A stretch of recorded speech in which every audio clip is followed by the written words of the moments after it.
그러므로 한 사람으로 말미암아 죄가 세상에 들어왔고 또 그 죄로 말미암아 죽음이 들어온 것과 같이 모든 사람이 죄를 지었기 때문에 죽음이 모든 사람에게 이르게 되었습니다. 율법이 있기 전에도 죄가 세상에 있었으나 율법이 없을 때에는 죄가 죄로 여겨지지 않았습니다. 그러나 아담 시대로부터 모세 시대에 이르기까지 아담의 범죄와 같은 죄를 짓지 않은 사람들까지도 죽음의 지배를 받았습니다. 아담은 장차 오실 분의 모형이었습니다. 그러나 하나님께서 은혜를 베푸실 때 생긴 일은 아담 한 사람이 범죄했을 때 생긴 일과 같지 않습니다. 한 사람의 범죄로 많은 사람이 죽었으나 하나님의 은혜로 예수 그리스도 한 사람의 은혜로 말미암은 선물은 많은 사람에게 더욱더 넘쳐나게 되었습니다. 또한 하나님께서 주시는 선물은 한 사람의 범죄의 결과와 같지 않습니다. 한 범죄에서는 심판이 뒤따라와서 유죄 판결이 내려졌습니다마는 많은 범죄에서는 은혜가 뒤따라와서 무죄 선언이 내려졌습니다.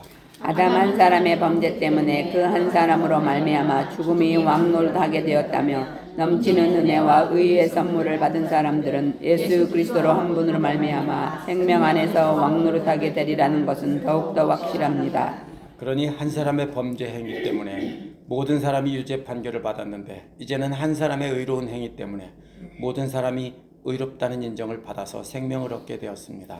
한 사람이 순종하지 않음으로 말미암아 많은 사람이 죄인으로 판정을 받았는데 이제는 한 사람이 순종함으로 말미암아 많은 사람이 의인으로서 판정을 받을 것입니다.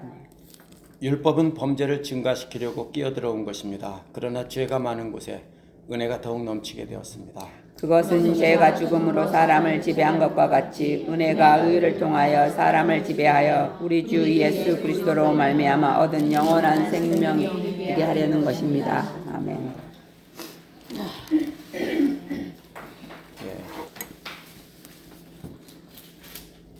한참 쉬었다가 저희가 한국 가는 바람에 다시 시작하게 됐는데요. 잘 다녀왔습니다.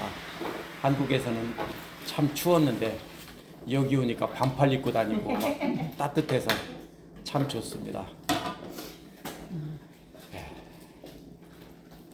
이 말씀은요, 아담과 예수 그리스도를 비교하는 것입니다. 이 말씀은 우리가 이해하기 어려운 내용을 바울이 잘 설명해 줍니다. 왜 그러냐면요, 왜 아담이 지은 죄 때문에 우리 모두가 다 죽게 되느냐, 이해가 안 되죠. 사실 예수 처음 믿을 때 그거 금방 이해가 됐어요. 아담이 죄를 지었는데 그 자손 모두가 다 죽게 되었다.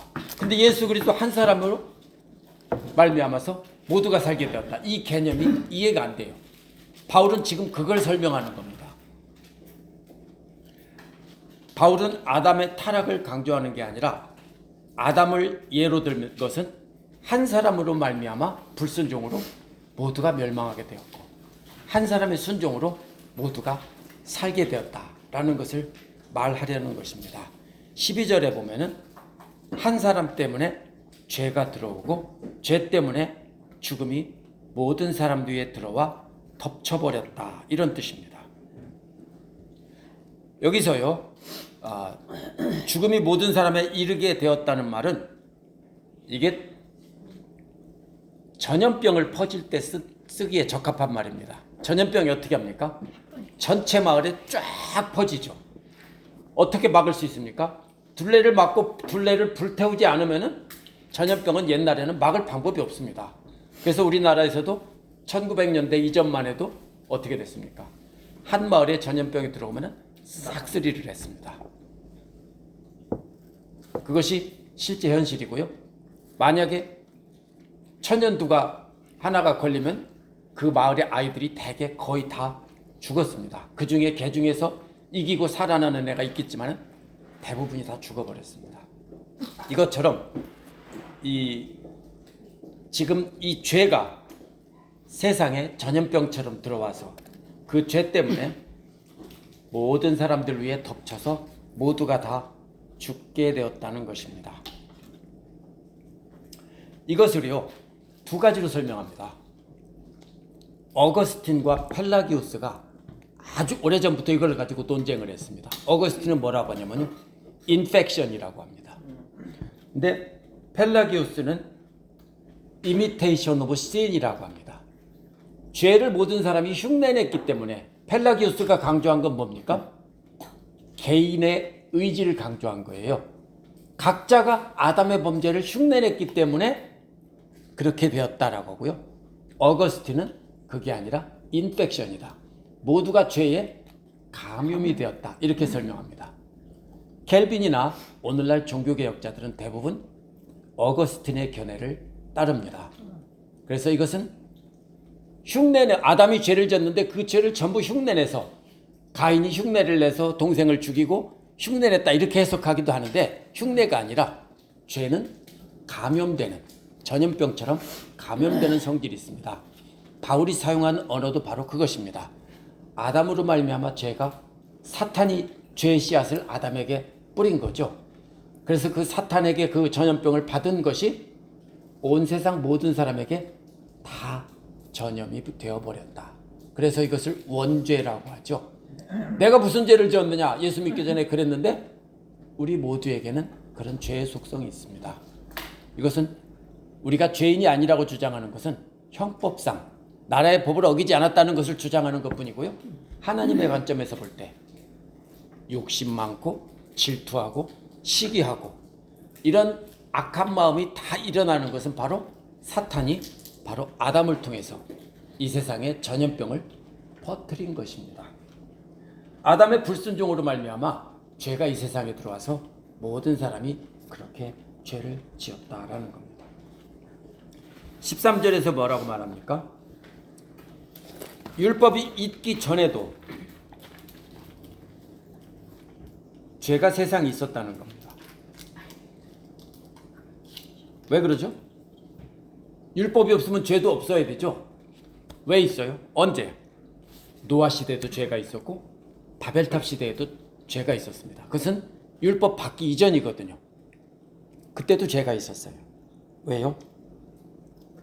하나님께서 이미 마음판에 율법을 새겨주셨다라고 말을 합니다.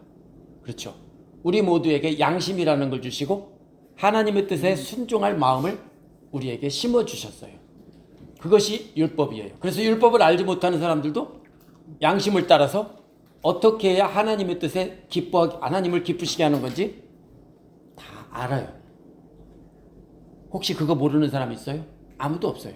예수님을 몰라도 마음에서 어떤 것이 하나님을 기쁘시게 하는 건지 다 알아요.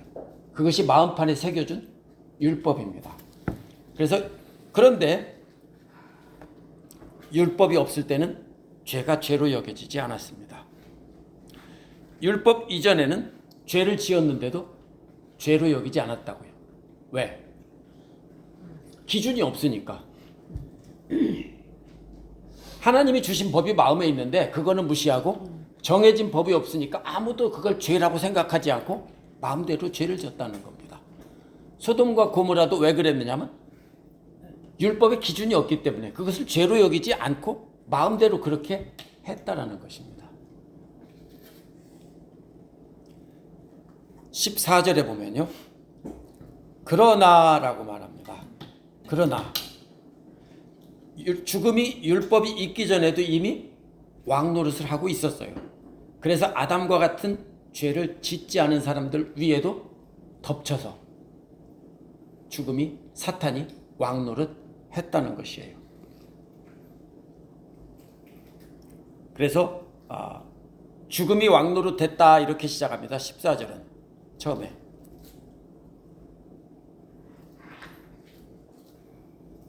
어떻게 해서 이렇게 번역했는지 모르겠네요. 그래요? 아담의 시대로부터 모세의 시대에 이르기까지 죽음이 왕노릇했습니다. 이렇게 돼 있어요. 원어에는요. 아담의 시대부터 모세에 이르기까지 죽음이 왕노릇했습니다. 아담의 시대부터 모세에 이르기까지. 그때가 언제예요? 율법이 있기 이전에 모세의 시대 율법을 받았거든요. 그러면 아담부터 모세의 시대까지라는 말은 율법을 받기 이전에도 죽음이 왕노릇하고 있었습니다. 죽음의 지배를 받았습니다. 그랬네요. 죽음이 왕노릇하고 있었습니다. 예, 죽음. 예. 어디 위에요? 아니 그 14절 밑에 죽음의 예. 지배를. 그래서 예. 바로 아담은 뭐라고 했습니까? 장차 오실 분의 모형이라고 했습니다.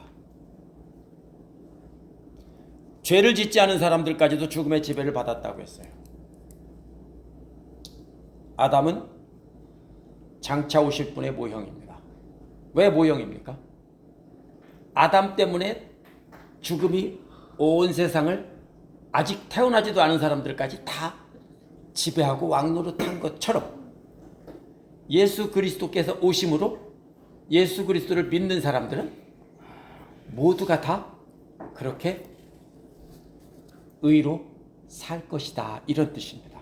그게 모형이라는 겁니다. 이게 왜 이렇게 나왔냐면요, 사람들이 개인 중심적 인격과 그룹 중심적 인격으로 나눕니다. 문화 인류학자들이요. 이게 무슨 말이냐면요, 한국 사람들은 모두 그룹 중심의, 영어로는 그룹 오리엔티드 아이덴티티라고 그래요. 그룹 중심의 정체성을 갖고 있어요. 그래서 뭐라고 합니까? 제가 어릴 때, 아니 우리 승빈이가 어릴 때 91년도에 제가 엘란트라를 샀어요. 자줏빛 엘란트라. 그런데 포도주색. 근데 그걸 가지고 내 차라고 하니까 승빈이가 발끈해요.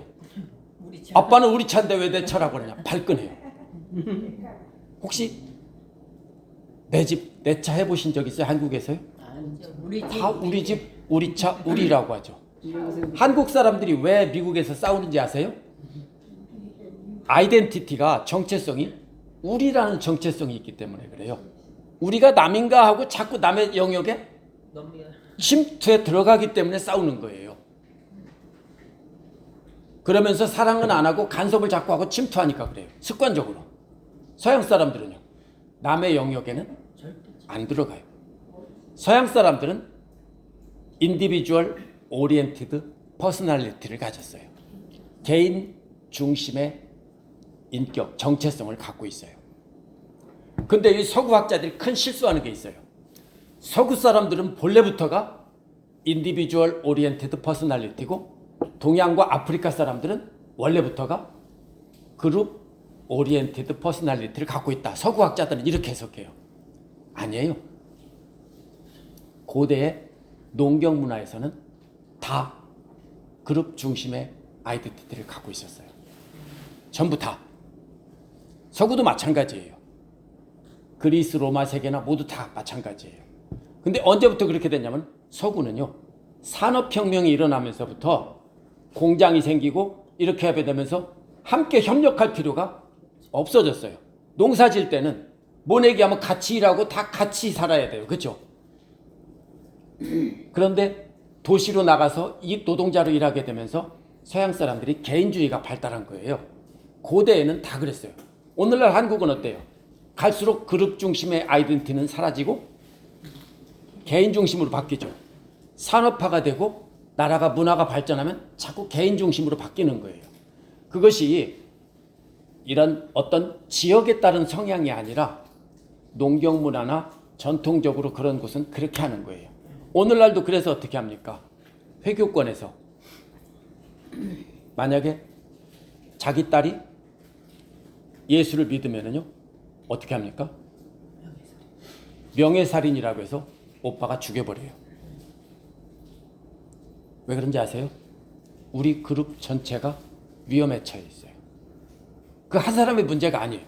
서구에서는요, 네가 예수를 믿든 말든 상관없다고 그래요. 왜? 개인 중심이니까. 근데 아프리카나 오늘날도 네팔이나 저런데 덜 발달한 그런 지역에 갈수록 그룹 중심의 아이덴티티가 굉장히 강해요. 그래서 오늘날 그런 사람들이 훨씬 더 가난하지만 행복하게 산다는 것이 우리 어릴 때 살던 모습과 비슷해요. 공동체 중심으로 서로 교감을 하면서 도우면서 이렇게 살아오기 때문에 정신병도 적고 행복감을 가지면서 살아요. 어릴 때 그렇죠. 사촌, 육촌 다 함께 어울리며 이렇게 살았잖아요, 동네에서. 근데 세상이 발달하면서 이제는 개인 중심이다 보니까 미국에서는 어떻게 합니까? 나이가 50 넘고 60 넘으면 자식들 다 떠나가고 나면 강아지, 고양이밖에 안 남죠. 이웃과도 교류를 안 하고 만나는 사람도 없어요. 대부분의 미국 사람들이 그렇게 살아요. 그렇죠? 기껏해야 교회 가야 어쩌다 얼굴 한번 보고 혼자 다들 살아가요.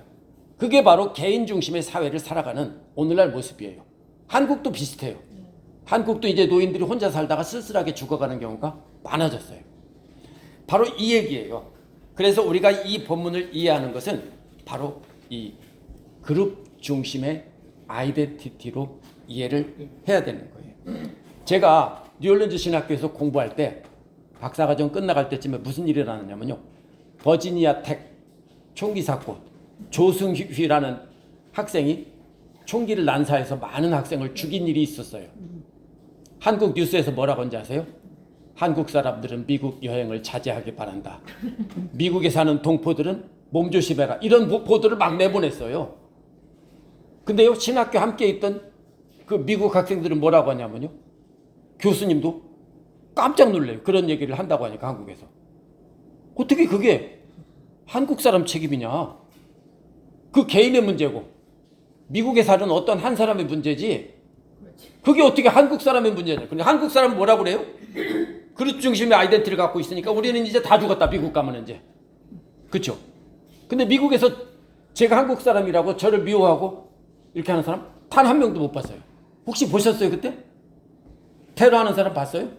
없어요. 이게 뭐냐면 서로 생각이 달라요.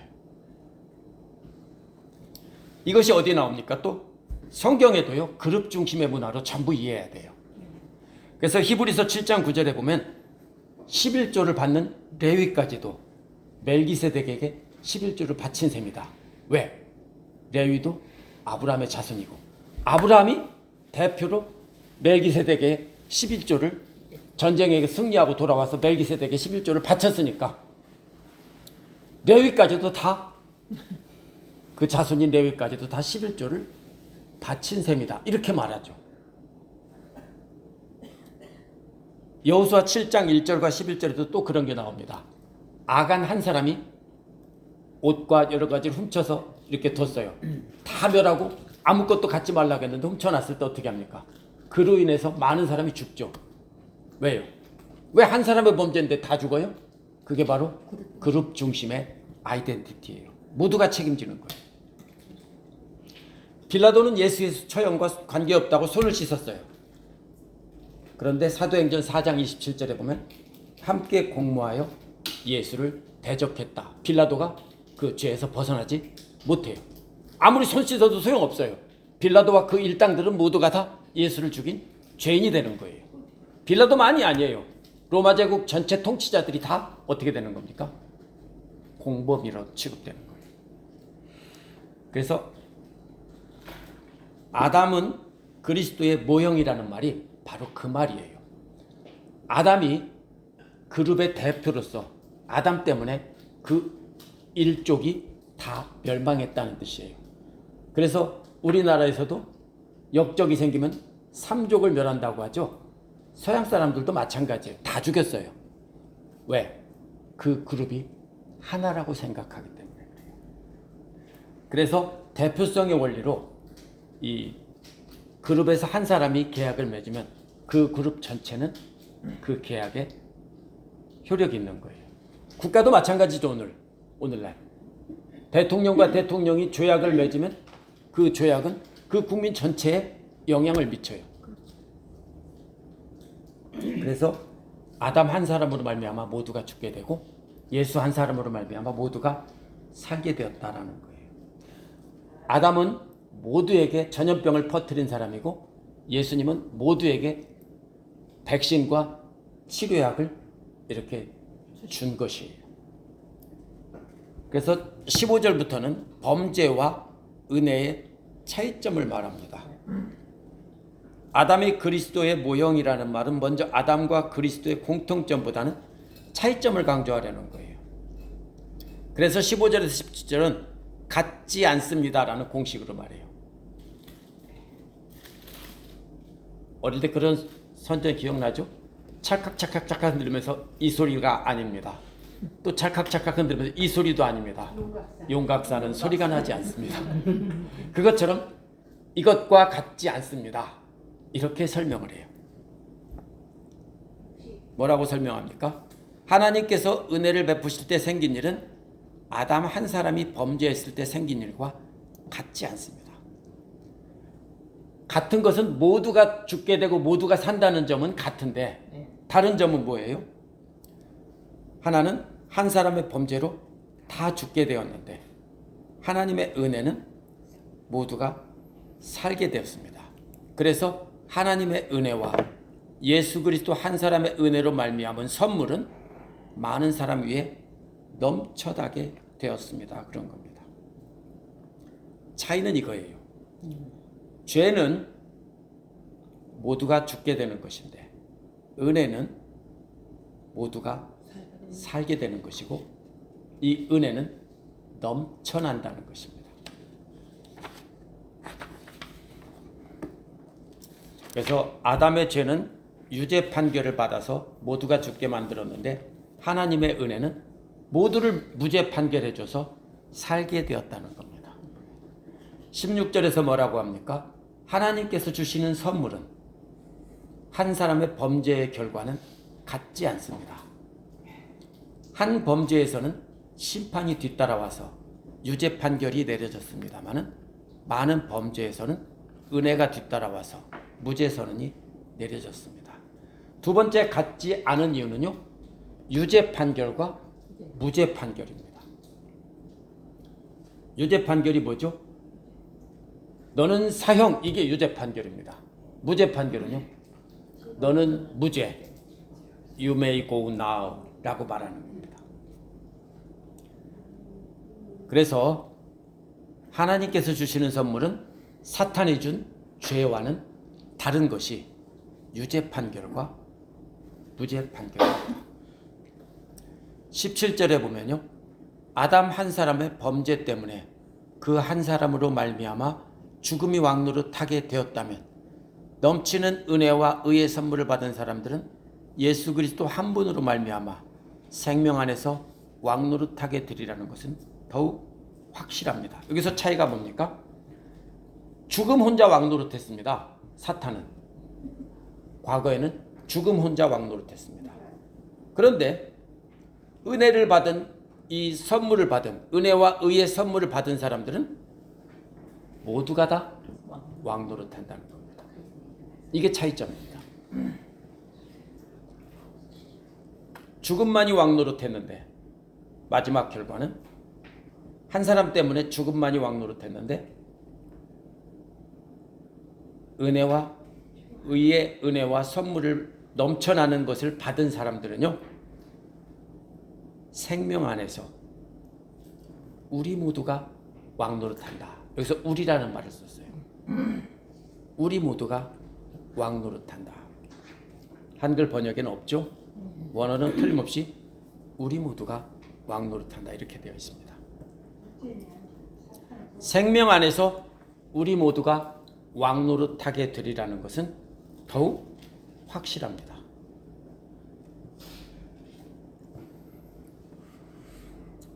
그래서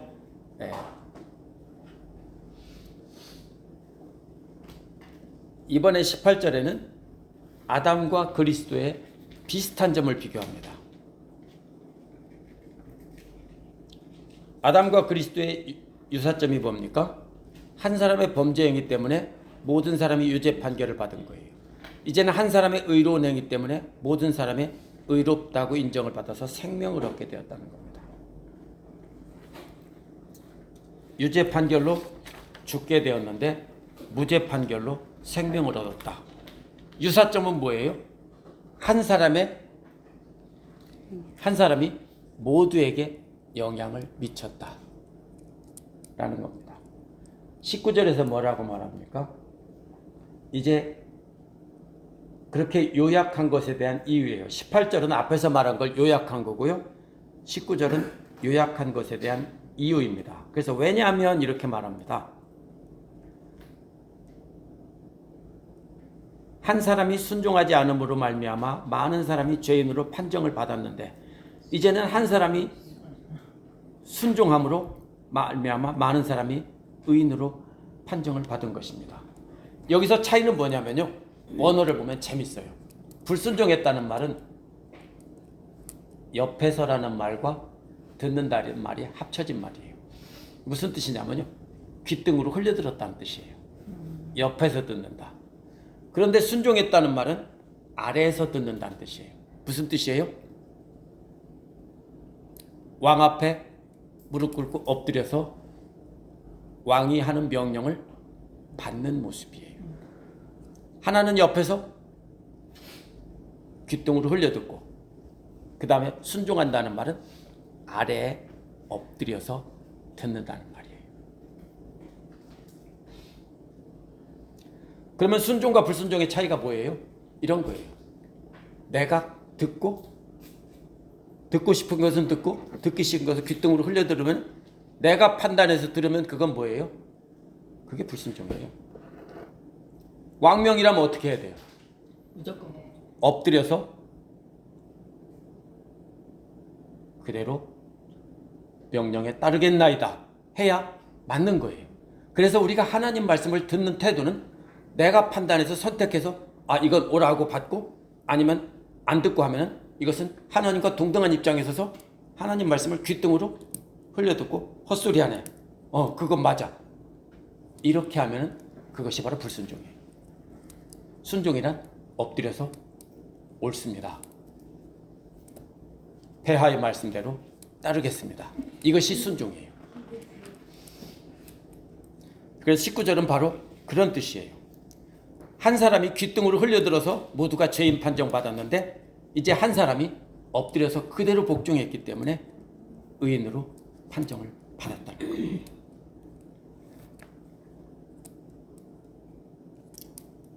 (20절에서요) 율법은 뭐라고 합니까? 범죄를 증가시키려고 끼어들어온 것입니다.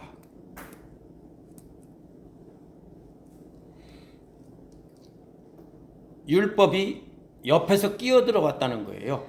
옆에서 끼어들어와서 뭐 하려고요? 범죄를 많이 생기게 하려고 율법이 옆에서 끼어들어왔다는 거예요. 그럼 누가 죄인이에요? 율법이 죄인이에요. 그렇죠? 왜 율법을 줬나 생각하면 알아요. 율법을 처음부터 주신 게 아니에요. 창세기에는 간단한 내용밖에 없어요. 사람들이 계속 범죄를 하니까 그렇게 하면 안 돼. 그렇게 하면 안 돼. 근데도 또 안 돼요. 그렇죠? 레위기에 나왔어요 이미. 근데 안 돼요. 그럼 어떻게 합니까? 민수기나 신명기에서는 더 자세하게 발전해서 그러면 안 돼, 그러면 안 돼가 더 자세해지는 거예요. 그래도 안 되니까 뭡니까? 또 계속해서 예언서 같은 데에서 그러면 안 돼, 그러면 안 돼. 그래서 어제 설교에도 그랬죠. 상위법과 하위법이 있다고 그랬죠. 예수께서 말씀하신 거. 처음에 하나님께서 주신 것은 이혼하라는 게 아닌데 여자들을 막 버려요. 그러면 여자들은 상속권이 없어요. 아버지 엄마도 다 죽고 부모에게 돌아갈 수도 없어요. 그럼 뭐예요? 거리로 낳는 방법밖에는 아무것도 없어요. 근데 이혼 증서도 안 써줘요. 여차하면 다시 뭐라고요? 머리끄댕이 끌고 와서 내 거라고 하려고. 이게 그 당시에 유대인들이에요. 얼마나 나쁜 사람들인가 보세요. 그리고 자기들이 옳다고 하니까 하나님께서 모세를 통해 주신 것은 이 나쁜 놈들아. 그러면 최소한 이혼증서라도 써줘서 포기각서 써라 하는 거예요. 여자는 재산으로 취급했어요. 그러니까 포기각서를 써서 재산 포기각서가 바로 이혼이에요. 이혼증서예요. 그러면 딴 사람의 소유라도 되게 해서 다시 살게 해줘라 이거예요. 근데 그걸 가지고서 이혼해도 된다. 수치스러운 일이 뭐냐? 반반 빵만 태워도 너 이혼. 옆집 여자가 더 예쁜 여자가 나타났어. 네가 왜 저 여자보다 안 예뻐? 너 이혼. 이렇게 했다는 거예요. 거짓말이 아니에요. 진짜로예요. 과장이 아니에요. 절대로. 실제로 그랬어요. 그래서 이 차이가 뭐냐면 율법이 바로 뭐냐고요? 범죄를 증가시키려고 끼어들어왔다. 이렇게 말하는 거예요. 율법이 끼어들어왔는데요. 그 결과 범죄함이 넘쳐나게 되었다는 거예요. 정확한 뜻은 그거예요. 율법이 범죄를 증가시키려고 끼어들어온 게 아니라 율법이 끼어들어왔는데 그 결과 범죄함이 넘쳐났다는 거예요. 그래야 말이 돼요. 율법이 들어왔어요. 그런데 율법 때문에 더 많은 죄가 생겼어요. 왜? 율법을 가지고 죄를 가리고 덮고 율법의 틈 사이를 자꾸 빠져나가니까 더 많은 범죄가 증가하게 되었다. 이런 뜻이에요. 이것을 증가시키려고라고 번역하면 조금 잘못 번역한 거예요. 그러니까 율법이 끼어들어왔는데 그 결과라고 해야 돼요. 원인이 아니고 그 결과 범죄가 증가했다. 이렇게 해석해야 맞아요. 그런데 죄가 넘쳐나는 곳에 뭐가 넘칩니까? 네. 은혜가 넘칩니다. 왜요? 죄가 넘쳐나는데 그 죄들을 다 용서함을 받으니까 은혜가 넘치는 겁니다. 예수 그리스도로 말미암아 죄 많은 사람들이 다 용서함을 받아서 은혜가 넘치는 거예요. 은혜라는 말은 죽을 수밖에 없는 죄인을 너 무죄라고 용서해 줄게. 이게 바로 은혜예요. 내가 착한 일 많이 해서 나는 자격이 되니까 너는 자격이 되니까 용서해 준다. 그건 용서가 아니에요. 내가 이만큼 했으니까 당연히 받는 거죠. 은혜라는 거는 나는 아무것도 한 게 없는데 주시는 분이 그냥 너 빚 다 내가 감해줄게. 이런 뜻입니다. 용서라는 말 자체가 빚을 탕감해 준다는 뜻이에요. 오늘 아침 묵상 말씀에서도 나오는데요. 용서란 빚을 탕감해 준다는 뜻이에요. 많은 빚을 졌는데 그냥 $1,000,000를 빚 졌는데 너 그냥 내가 없다고 해줄게. 이게 용서고 은혜예요. 그래서 죄가 넘쳐나는 곳에 은혜가 넘쳐요. 왜 그래요? 예수님이 $10,000,000 빚진 자가 많은 빚을 졌기 때문에 그것을 탕감받으면 더 큰 은혜를 받은 거예요. 결정적 차이가 뭐예요? 20절, 21절에 나와요. 율법은 그래서 21절에 뭐라고 말합니까? 율법의 계명들은 죄를 자극해서 모든 죄들이 생겨났어요. 그래서 계명의 허점을 이용해서 욕망으로 죄를 지었다는 거예요. 오늘날도 역시 마찬가지예요. 자꾸 어떻게 합니까? 구약의 법이 어떤 거는 좋다라고 인정하는데 어떤 거는 폐지되었다고 하면서 자꾸 없애려고 그래요. 그래서 오늘날 보면은 그 11조라는 거를 제가 여러 번 얘기했는데 저는 11조가 율법이라고 생각은 안 해요. 근데요, 그 정신은 마찬가지예요. 왜요? 구약시대는 왜 11조예요? 농사를 지었는데요. 레위 지파에게는 땅이 없어요. 땅을 안 줬어요. 그리고 대신 뭘 하게 했어요? 성전에서 섬기고 봉사하는 일만 하게 했어요. 그럼 어떻게 해요? 너네 때문에 성전에서 봉사하니까 너네들이 10분의 1을 내서 그 사람들이 그 일에 집중하게 하라. 이것이 11조의 본래 원리예요. 그럼 오늘날은 똑같을 수는 없지만 11조는 폐지되었다라고 하면 안 돼요. 왜요? 저는 10분의 1이 율법이라고 생각을 안 해요. 근데 10분의 1은 아주 좋은 숫자예요. 만약에 월급이 10분의 1이 깎여졌다면 허리도 졸라매고 살 수는 있어요. 근데 만약에 50%가 깎여졌다면 살 수가 없어요. 맞죠? 이것이 바로 10분의 1이라는 말은 절묘한 숫자예요. 하나님께서 정하신. 그래서 그러나 부담이 되는 숫자예요. 부담되죠? 그래서 자기의 욕심을 내려놓지 않으면 지킬 수 없어요. 중요한 것은 11조가 아니에요. 오늘날도 중요한 것은 하나님을 위해서 내 것을 떼어들여서 헌금한다는 정신은 똑같아요. 근데 그것을 자꾸 뭐라고 말하냐면 오늘날 급진적인 사람들은 11조는 폐지되었다면 11조를 주장하는 목사들은 사기꾼들이라고 막 욕하는 사람들이 인터넷에 넘쳐나요. 한번 보세요. 대부분의 교회 예산은요 50% 이상이 대형 교회도요 11조예요. 총 예산의 50% 이상이 11조라고요. 그러면요 대형 교회나 중형 교회나 소형 교회나 11조를 완전히 폐지하면요 지구상의 모든 교회는 다 사라져요. 전체 성도들의 헌금으로 교회가 세워지는 게 아니라 11조를 하는 일부분 사람들이 그 총 예산의 50% 이상을 담당한다고요. 대부분 교회에서. 그러면은 이것은 무슨 뜻이냐면요. 그것을 잘못 해석해서 그것을 계명이라고 생각해서 그 계명의 틈을 타서 어떻게 하냐면 교회를 무너뜨리려는 생각이에요. 그래서 우리는 그런 식으로 하나님 말씀의 허점을 이용해서 예를 든 겁니다. 자신들의 탐욕을 채우고 하나님의 뜻은 존중하지 않는 경우가 있습니다. 뭐라고 말합니까? 뱀이 뭐라고 했어요? 다 먹지 말라고 하더냐? 그래서 죄가 넘쳐났다는 거예요. 사람들은 자꾸 뭐예요? 하나님 말씀의 빈틈을 이용해서 자꾸 죄를 지으려고 하는 거예요. 그래서 죄가 넘쳐났어요. 21절에서 그래서 뭐라고 말합니까? 은혜가 넘쳐났다는 21절에서 그것은 죄가 죽음으로 사람을 지배한 것과 같이 죄가 왕노릇했어요. 근데 이 왕노릇은요 한시적이에요. 일시적이란 뜻이에요. 죄가 죽음으로 사람을 지배한 것은 일시적이에요. 그런데 우리 주 예수 그리스도로 말미암아 얻는 영원한 생명에 이르게 하려는 것입니다. 이것은 영원한 것이고 앞으로 영원히 있을 거예요. 그래서 두 가지를 비교하면서 마지막으로 말한 것은 죄가 지배하는 것은 일시적이고 우리가 은혜가 왕노릇하는 우리 모두가 은혜로 왕노릇하는 것은 영원하다는 거예요. 그럼 우리가 이 땅을 어떻게 살 것인가요? 우리가 이 땅에서 내 생각만 하고 나만을 위해서 막 살다가 내 욕심대로 하나님 말씀도 내 멋대로 막 재단하고 자르면서 살다가 죽었어요. 하나님 없었는데 나는 너를 모른다 그러면 어떡할 거예요? 그렇죠? 우리가 뭐를 해야 되냐면요. 뭐 다 헌금하고 다 내놓고 내 거 다 포기하라는 게 아니에요.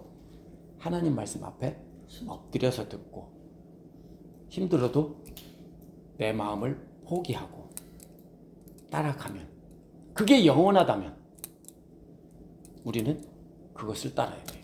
예수님 때문에 우리가 구원을 받았고 의롭다함을 받았는데 그 은혜의 왕 노릇은 영원하다라는 것이 바로 이 21절 마지막에서 바울이 이 부분에 대한 결론을 내린 겁니다.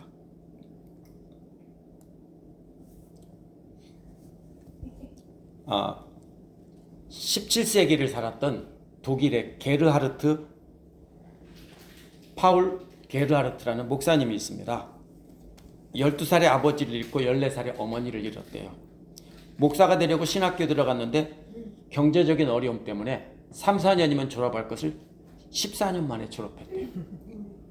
졸업하고 44세에 처음 목사가 돼서 부임하고 결혼을 했는데 30년 전쟁을 통해서 프리들리 빌헬름 1세에게 설교권을 박탈당했대요.